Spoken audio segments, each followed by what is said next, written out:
A development on the story that broke yesterday in one of the largest block deals in recent times. InterGlobe Aviation co-founder Rakesh Gangwal and his family have sold shares worth over 11,500 crore rupees on Tuesday.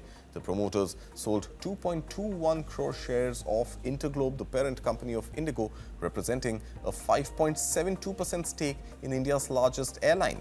Now, notably, the total offering was increased from the initially planned 1.32 crore shares to as high as 2.21 crore shares. Now, out of these, Gangwal himself sold 22.1 lakh shares, while the Chinkarpu family trust connected to his family offloaded nearly 2 crore shares in the block deal on the National Stock Exchange yesterday.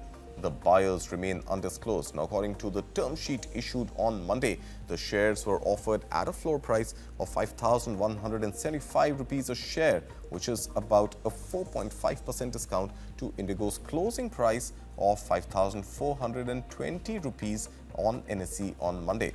Now, as of 31st March 2025, the Gangwal family held a 13.53% stake in IndiGo Airlines. Following this transaction, their holding has now been cut down to 7.81%.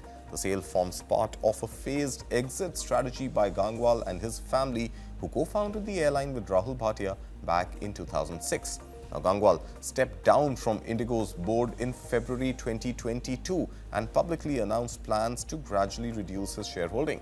Now, since then, the family has been steadily paring down its stake. In August 2024, they sold a 5.25% stake for 9,550 crore rupees, following an earlier sale of 5.8% that fetched more than 6,700 crore rupees in 2024.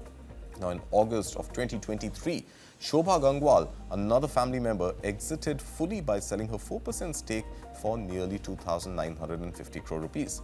This block deal is among the largest secondary market transactions in recent times. For instance, Singapore Telecommunications sold 7.1 crore shares in Bharti Airtel for 13,221 crore rupees earlier this month. The largest block trade ever in India's secondary market was in March 2023 when British American Tobacco offloaded a 3.5% stake in ITC for 17,500 crore rupees.